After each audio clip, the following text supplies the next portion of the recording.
السلام علیکم ورحمۃ اللہ وبرکاتہ۔ میں ہوں حافظ دانش علی اور آپ دیکھ رہے ہیں میرا یوٹیوب چینل خوابوں کی تعبیر۔ امید کرتا ہوں سبھی خیر و عافیت سے ہوں گے۔ اللہ تبارک و تعالی آپ کی دعاؤں کو، دلی مقاصد کو پورا فرمائے۔ اللہ تبارک و تعالی آپ کی مشکلات کو آسان فرمائے۔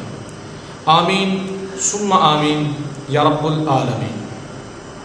آج ہم بات کریں گے خواب میں مختلف میوہ جات کو دیکھنے اور کھانے کے حوالے سے۔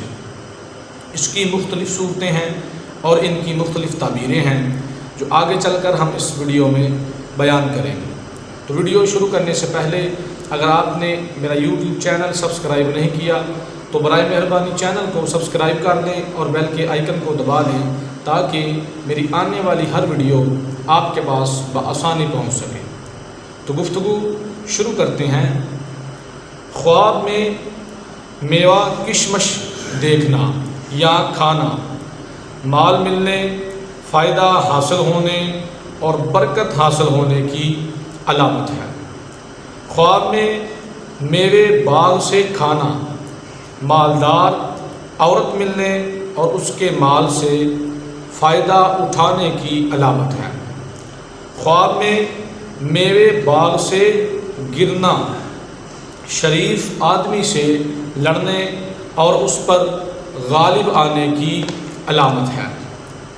خواب میں میوے جمع کرنا، میوے اکٹھے کرنا، جس قدر جمع کرے گا اسی قدر خیر اور فائدے کی علامت ہے۔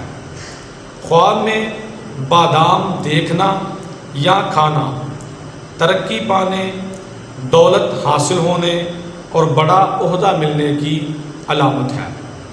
خواب میں سبز بادام دیکھنا بیماری سے شفا ملنے اور گمشدہ مال ہاتھ میں آنے کی علامت ہے۔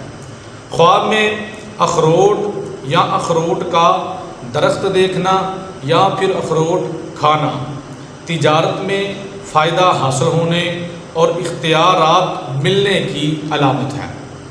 خواب میں کڑوا اخروٹ کھانا یا کوئی بھی کڑوا میوہ کھانا یا دیکھنا مال حرام کھانے، فضول خرچی کرنے اور نقصان اٹھانے کی علامت ہے۔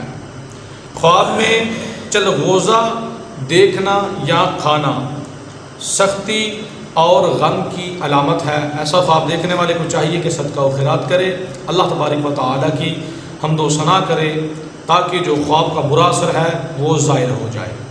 خواب میں کھجور کھانا اچھی اچھی باتیں سننے اور فائدہ حاصل ہونے کی علامت ہے۔ خواب میں پستہ دیکھنا یا پستہ کھانا مال و دولت اور نعمت حاصل ہونے کی دلیل ہے۔ امید کرتا ہوں کہ آج کی ویڈیو آپ کو اچھی لگی ہوگی۔ جاتے ہوئے ویڈیو کو لائک کر دیں، کمنٹ کریں اور صدقہ جاریہ سمجھ کے ثواب کی نیت سے شیئر بھی کر دیں۔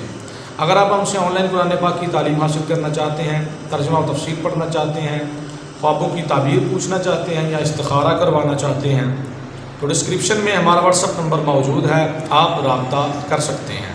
دعا ہے کہ اللہ تبارک و تعالی ہمیں اپنے حفظ و امان میں رکھے۔ اللہ تبارک و تعالی ہمیں تمام جہاں کی خوشیاں عطا فرمائے۔ وما علینا الا البلاغ المبین۔